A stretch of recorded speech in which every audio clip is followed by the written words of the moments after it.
What's the number one fish you think gets brought in? Oscars and goldfish. Oscars and goldfish. Oscars and goldfish. So earlier last week, I took a trip down to Bradenton, Florida, where they have Florida Fish Rescue. I went to talk to Mike and Heather, who run the little facility, and I wanted to know a little bit about what they do, how they do it, how they came about it, and more about who they are as a person. So check this out.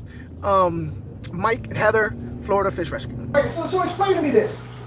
You get a phone call from a person. I'm assuming that they have a fish that they didn't realize they either one bred as much as they do, are aggressive as much as they are, yeah, we get a lot of aggressive fish. So what's the process? What's the process? Yeah, it's usually really, some people call us and they're like, hey, I got this fish and I don't know what to do with it, and I'm going to do something with it. And, we're like, okay, what is it? And you know, what size is it approximately? So we can get a tank ready. And I tell them, you know, come by tomorrow or the next day and I'll have a tank set up for them.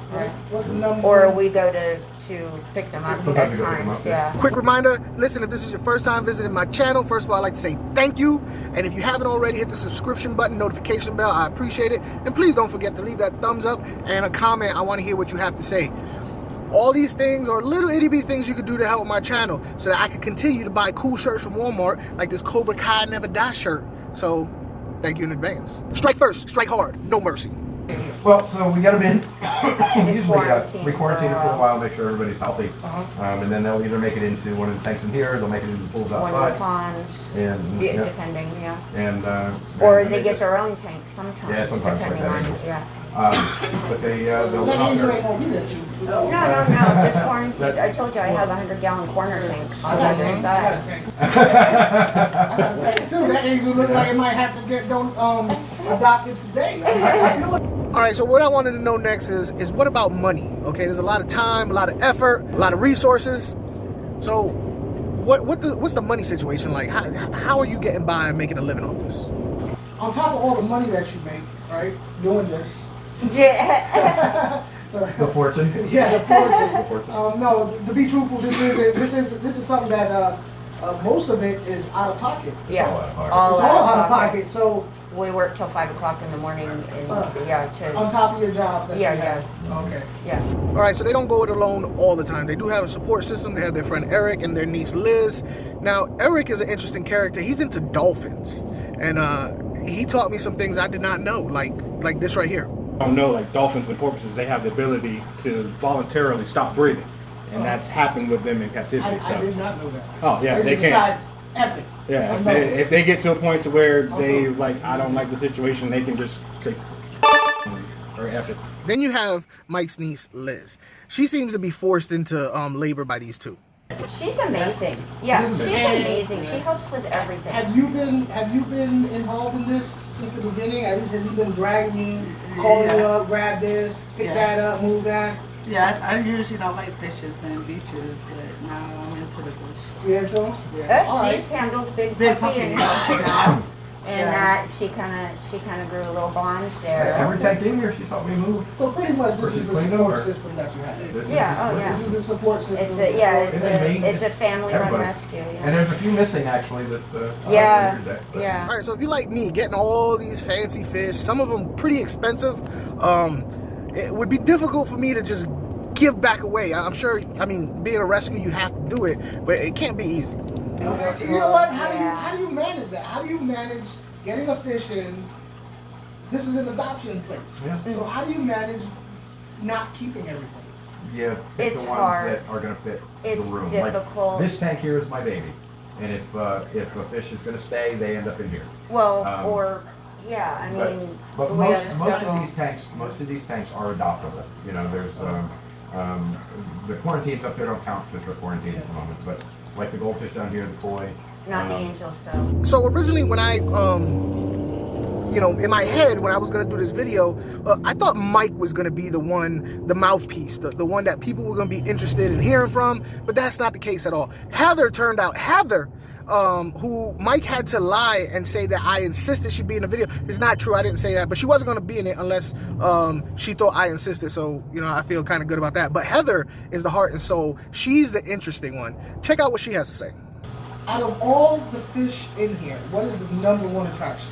I mean, do you get a bunch of people to come in just for look? Yeah. Yeah. It's always the pools though. Everybody wants to look at the pools. Yeah, the big fish. They all Yeah, look. The yeah, monster yeah, fish? yeah. And Well, then they come and in here then, and get fascinated with the cichlids. yeah, They and always then do. the salt tank, yeah. Yeah. And the salt tank It's too. kind of irritating sometimes when they. Oh, If they call first, that's appreciated, because yeah, again, definitely call first. yeah, again, I work a lot, so I'm trying to do that as well. So if they can call ahead of time. But we have You know, neighborhood plus- kids that like to come look too. Oh, yeah, the neighborhood kids are fine though, yeah, I'd rather, this is fantastic. If we can start them, you know, with a love and an interest in nature, then that's fantastic, and they'll keep that, you know, no matter what they go through in life. So there's a lot more to just, you know, getting a bunch of tanks and telling people you'll take their fish to become a fish rescue. There's paperwork involved and government this and government that, and I was curious about it. All right, so you are, what letters you said? You had a legal designation? Oh, we're a 501c3. Now, is that means if anybody donates, they also get taxed? We get a tax write-off. Yeah, Yeah. yeah. Do you get any funding from the state? Like city? No. No, we're working on trying to get some government grants, but the process is ridiculous. And it's very It has taken enduring me and 4 long months term. just to get to the point where I'm allowed to actually. Apply apply for for a it. grant. And a lot of times you have to hire a grant writer as well. So, Can you get a grant for the grant writer? right, right. It works that way. So, because there's a lot of people out there that always has, you know, daydreams about doing something like this. Walk us through the steps on if they wanted to do this. You hear on the chats all the time, I want to do it, I want to do it. Walk us through the steps on what it is that they have to keep in mind when they do it, some tips on how to start up a fish The rescue. All right, cost. so The cost. the very first thing about starting up a fish rescue is just do it. You don't have to have 50 tanks. Do it to your Do capability. it to your capacity. Yeah. If you've got 4 or 5 little tanks, when somebody says I've got fish that I have to get rid of, take those fish in, and then find somebody else. The biggest problem people have is rehoming fish, and they don't know where to go or what to do. And a fish rescue is an outlet for that, right? So you can walk in here and say, I have fish, I don't know what to do with it. Here they are, take them.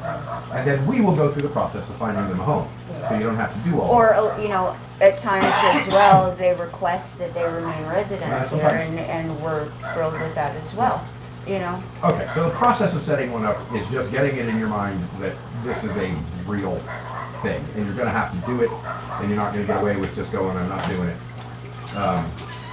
You have to have a love for the fish. As a fish keeper, you would assume that even though there's paperwork and all that stuff involved, at the end of the day, you know, everything is roses, right? You get, as a fish, you get to take care of all these fish and see all the different types of fish people have, and make people's lives happy as they adopt fish out. But that's not the case. That's not the case. Aside from the money, what's the biggest con with doing your own fish rescue? You're working all the time. You're working all the time. I mean, I put in And cost. a Again. lot of hours a day, Yeah. just with the silly things like, you know, water changes and The pump that goes down. pumps that go down yeah. and, you know, all that sort of that stuff. Like there are a lot of fish keepers who have as many fish as we do by far.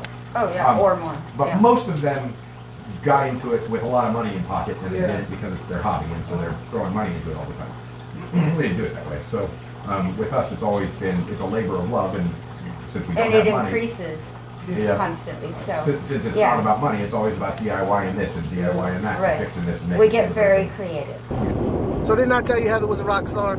I personally think she pulled the limelight right out from underneath Mike.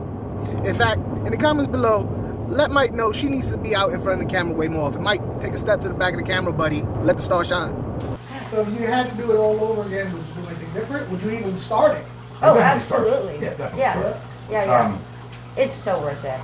The stuff I would do different is basically in how I set tanks up currently, because I would not be doing individual water changes. Everything would be laid out with PVC, and it would all just be a flick of the switch, and it would go out, and it would come back in, and that would be the end of it.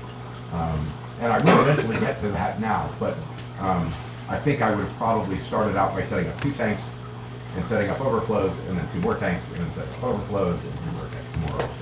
So having that many tanks is not normal. You got to be a little bit to be having that many tanks for free.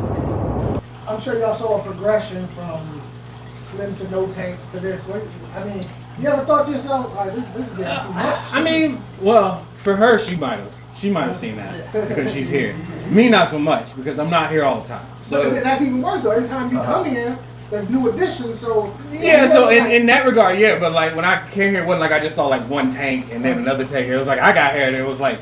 Oh, it was already like 20 tanks, and I'm like, damn, bro, what you got going on over here? See, didn't I tell you? Even his friends and family think there's something wrong with him. At any point, did you have more tanks? Like, yeah, because I had a lift on. Yeah. I mean, you ain't think this dude's losing it? Oh no, I mean he's lost it. He's lost it. Don't get me wrong, he's lost it. You know. But we knew that before the fish. Yeah, that started way before the fish thing started. On a serious note, listen. Things like what Mike is doing is all, you know, Florida Fish Rescue, any type of rescue. Their main source of support, honestly, is volunteers and support. So if you guys have the opportunity, here's how you can do it. All right. So listen, this is Mike and Heather from Florida Fish Rescue and the support system in the back. They like I said, you need to go to these websites, the Dolphinproject.com. Dolphinproject.com, and not only does he do the Florida Fish Rescue website, you can find him on Facebook. All this is going to be in the description section. But he also has another project.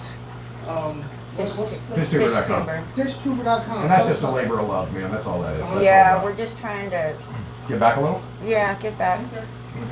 All right, so listen, I'm about to leave, but before I leave, every time I see this guy, I'm always bugging him about a 400-gallon fish tank that he has empty. And he keeps complaining, oh, the stand. So I told him, along with Eric, to put it on cinder blocks, get it going, get some fish in there.